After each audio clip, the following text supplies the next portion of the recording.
Everyone, welcome back to my YouTube channel. आज हम start करेंगे डिटर्मिनेंट्स। तो देखो, सबसे पहले हमें ये पता होना चाहिए डिटर्मिनेंट होता क्या है। डिटर्मिनेंट क्या है? Determinant is a number associated with a square matrix. Determinant क्या है? Determinant is a number associated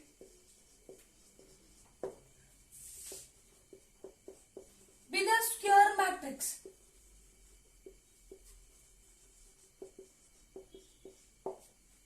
इसका मतलब डिटर्मिनेंट सिर्फ और सिर्फ स्क्वायर मैट्रिक्स का निकलता है। फॉर एग्जाम्पल,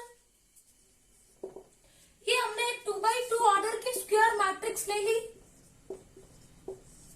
अब हम निकालेंगे इसका डिटर्मिनेंट। डिटर्मिनेंट को इस तरह से डिनोट करते हैं।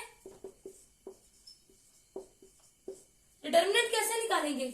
इन दोनों को मल्टीप्लाई करेंगे 3 to the 6 माइनस इन दोनों को मल्टीप्लाई करेंगे 1 into 2 2, तो 6 minus 2 is equal to 4। तो ये हुआ मैट्रिक्स ए का डिटर्मिनेंट। अब हम डिस्कस करेंगे प्रॉपर्टीज ऑफ डिटर्मिनेंट्स। तो फर्स्ट प्रॉपर्टी है the value of the determinant remains same if the rows and columns are interchanged. इसका मतलब कि अगर मैं किसी मैट्रिक्स की रोज और कॉलम्स को इंटरचेंज कर दूं, उसके बाद जो डिटर्मिनेंट आएगा वो बिल्कुल पहले डिटर्मिनेंट की तरह होगा। फॉर एग्जाम्पल, देखो क्या बोलती है प्रॉपर्टी। ये मैंने मैट्रिक्स ए ले ली। मैट्रिक्स ए है,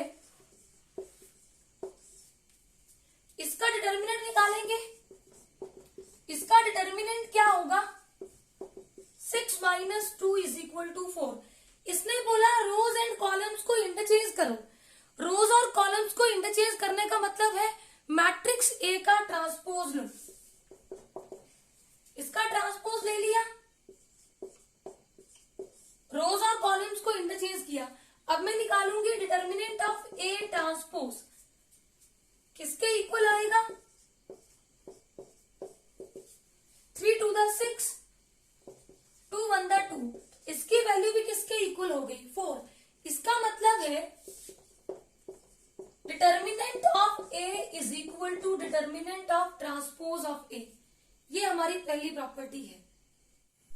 सेकेंड प्रॉपर्टी है इफ एनी टू रोज और columns of a determinant are interchanged then the sign of determinant changes. It means कभी भी अगर हम किसी डिटर्मिनेंट की दो रोज और दो कॉलम्स को इंटरचेंज करें तो डिटर्मिनेंट का साइन चेंज होता है। एग्जाम्पल देखेंगे इसका।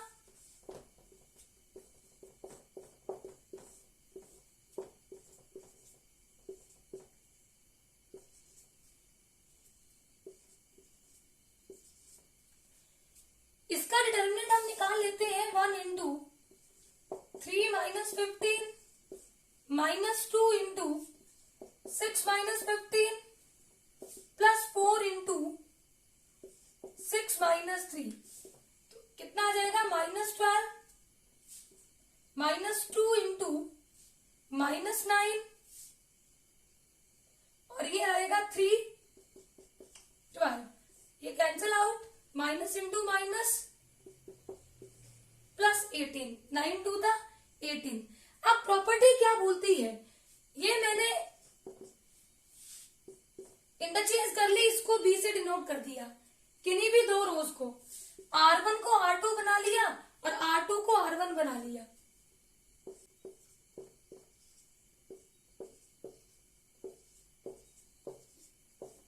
अब इसका डिटर्मिनेंट निकालेंगे 2 into 6 minus 12 minus 1 into 3 minus 12 plus 5 into 3 minus 6। देखो -6 to the -12। इधर कितना आएगा? -9 माइनस माइनस प्लस 9। इधर आएगा -3 और ये वैल्यू कितनी हो जाएगी? -15। माइनस माइनस ऐड होंगे साइन माइनस का, ये हो गया -27 प्लस 9। तो इसकी वैल्यू हो गई -18। तो देखो, पहले डिटर्मिनेंट की वैल्यू थी +18। जैसे ही मैंने दो रोज को इंटरचेंज किया डिटर्मिनेंट का साइन हो गया चेंज, ये आ गया -18। इट मीन्स कभी भी अगर आप दो रोज और दो कॉलम्स को इंटरचेंज करेंगे तो डिटर्मिनेंट का साइन चेंज हो जाएगा। पॉजिटिव होगा पहले तो नेगेटिव बनेगा, नेगेटिव होगा तो पॉजिटिव बनेगा। थर्ड प्रॉपर्टी है, if in a determinant any two rows और two columns are identical then the value of determinant is 0। देखो, अगर किसी भी डिटर्मिनेंट में अगर कोई भी दो रोज और दो कॉलम्स आइडेंटिकल का मतलब सेम हो तो उस डिटर्मिनेंट की वैल्यू 0 होती है। एग्जाम्पल से हम इसको प्रूव करेंगे और बाद में कभी भी आपको किसी डिटर्मिनेंट अगर कोई भी दो रोज और कोई भी दो कॉलम्स सेम दिखे तो उस डिटर्मिनेंट की वैल्यू कितनी होगी? 0। देखो एग्जाम्पल,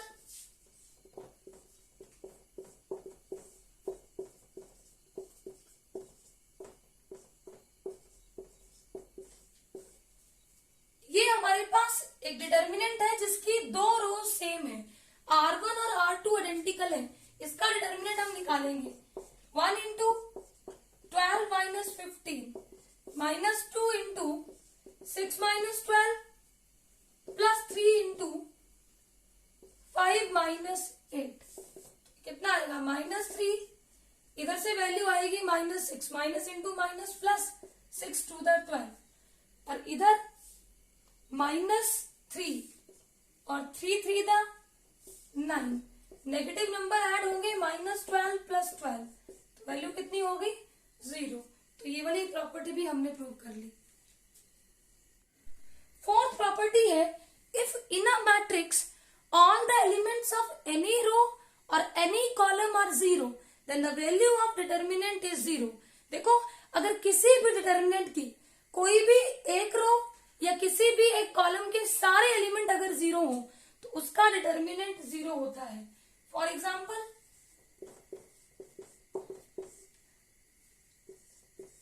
R1 के मैंने सारे एलिमेंट 0 ले लिए। अब इसका डिटर्मिनेंट हम निकालेंगे। देखो, 0 into 12 minus 15 minus 0 into 6 minus 12 plus 0 into 5 minus 8। अब देखो, ये वैल्यू कुछ भी आए, 0 से मल्टीप्लाई 0 खत्म, ये भी 0 से मल्टीप्लाई होगा खत्म, ये भी 0 से मल्टीप्लाई होगा खत्म, तो डिटर्मिनेंट की वैल्यू कितनी आ गई? 0।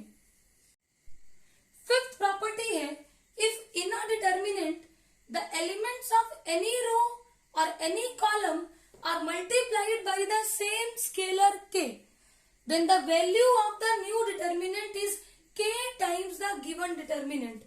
देखो, एग्जाम्पल से समझते हैं कि प्रॉपर्टी क्या बोल रही है।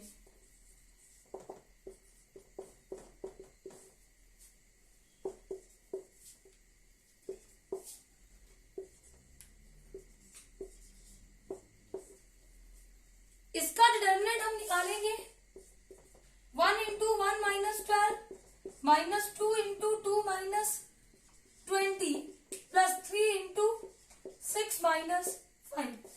देखो, इसकी वैल्यू कितनी आ गई? -11। ये आ जाएगा -18, 18 टू द 36 और माइनस इंटू माइनस प्लस, इधर से वैल्यू कितनी आ जाएगी? 1। तो ये आएगा +3, वैल्यू आ जाएगी 39 माइनस 11। 39 माइनस 11 कितना होगा? 28। ये हमारे पास वैल्यू आई डिटर्मिनेंट ऑफ ए। अब हमें क्या बोला है कि अगर हम डिटर्मिनेंट में किसी रो या किसी कॉलम को किसी एक स्केलर से मल्टीप्लाई कर दें। फॉर एग्जाम्पल, मैंने R1 को k स्केलर से मल्टीप्लाई किया तो जो न्यू डिटर्मिनेंट आएगा वो पहले डिटर्मिनेंट का k टाइम्स होगा। तो देखो, यहां पे अगर मैं R1 को 2 से मल्टीप्लाई कर दूं, R1 को 2 से मल्टीप्लाई किया, 2 4 6, बाकी रोज एज इट इज। और अब इसका डिटर्मिनेंट निकाला, इसका डिटर्मिनेंट आएगा 2 into 1 minus 12 minus 4 into 2 minus 20 plus 6 into 6 minus 5। देखो वैल्यू क्या बनेगी? -11 टू द -22, इधर आएगा -18 और 18 इंटू -4 कितना हो जाएगा? 72 प्लस 72 और इधर वैल्यू कितनी आ जाएगी? 1 इंटू 6 6, ये आ जाएगा 78 माइनस 22, तो वैल्यू कितनी आ गई 56। अब देखो पहले डिटर्मिनेंट कितना था 28। अब अगर मैं 28 को 2 से मल्टीप्लाई करूं, और 2 वही स्केलर था जिससे हमने R1 को मल्टीप्लाई किया था, तो उस स्केलर से अगर पहले डिटर्मिनेंट को मल्टीप्लाई करूं तो न्यू डिटर्मिनेंट हमारा आएगा। तो ये वाली प्रॉपर्टी भी हमें अच्छे से समझ आ गई। 6th प्रॉपर्टी है, in a determinant of any two row और column is made up of a sum of two quantities, then the determinant can be expressed as the sum of two determinants of the same order. For example, देखो जैसे मेरे पास determinant है, ये हमने ले लिया a b c, a plus 2x, b plus 2y, c plus 2z, और रो 3 ले ली x y z। तो इसको हम एक्सप्रेस कर सकते हैं इस तरह से, ए बी सी इधर से एक्स वाई जेड प्लस इधर से A B C 2x 2y 2z X Y Z. इसको डायरेक्ट निकालो या फिर ऐसे सेपरेट निकालो, the value of determinant remain same. अब यहाँ पे देखो R1 और R2 आइडेंटिकल हैं, तो इस डिटर्मिनेंट की वैल्यू कितनी हो जाएगी 0। अब यहां से 2 कॉमन लेंगे, किसी भी रो या कॉलम में अगर कोई एलिमेंट कॉमन हो तो उसको बाहर निकाल सकते हैं। अब यहाँ पे R2 और R3 आइडेंटिकल हो गई, इसकी वैल्यू भी कितनी हो गई 0, तो इस डिटर्मिनेंट की वैल्यू कितनी आ गई 0। इस तरह से एक्सप्रेस करके भी हम डिटर्मिनेंट निकाल सकते हैं। 7th प्रॉपर्टी है, the determinant of a triangular matrix is the product of their diagonal elements. देखो ट्रायंगुलर मैट्रिक्स का डिटर्मिनेंट होता है product of their diagonal elements, चाहे वो अपर ट्रायंगुलर मैट्रिक्स हो या फिर लोअर ट्रायंगुलर मैट्रिक्स हो। फॉर एग्जांपल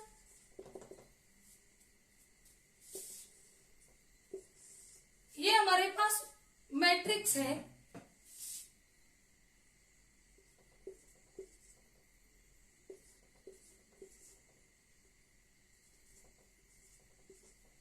अब ये हमारे पास ट्रायंगुलर मैट्रिक्स है, तो इसका डिटर्मिनेंट क्या होगा, इसके डायगोनल एलिमेंट्स का प्रोडक्ट 6।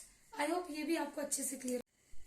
8th प्रॉपर्टी है, if ABC XYZ PQR are in AP, then इनसे जो ये मैट्रिक्स बनी इसका डिटर्मिनेंट किसके इक्वल होता है 0। फॉर एग्जाम्पल ये हमने एक डिटर्मिनेंट लिया 3 6 9 11 18 25 25 45 65। अब देखो इसमें +3 किया, इसमें +3 किया, एपी फॉर्म हो रहा है यहाँ पे। अब यहाँ पे +7 ये वाला कॉलम भी एपी फॉर्म कर रहा है। अब यहाँ देखो 20 ऐड किया और इधर भी 20 ऐड किया, तो ये वाला कॉलम भी एपी फॉर्म कर रहा है। तो इसका डिटर्मिनेंट कितना होगा 0। आप निकाल के देख लेना। आई होप ये प्रॉपर्टीज आपको अच्छे से क्लियर होंगी। इन पे बेस्ड क्वेश्चंस को हम कल डिस्कस करेंगे। Please subscribe my channel for new videos. Thank you.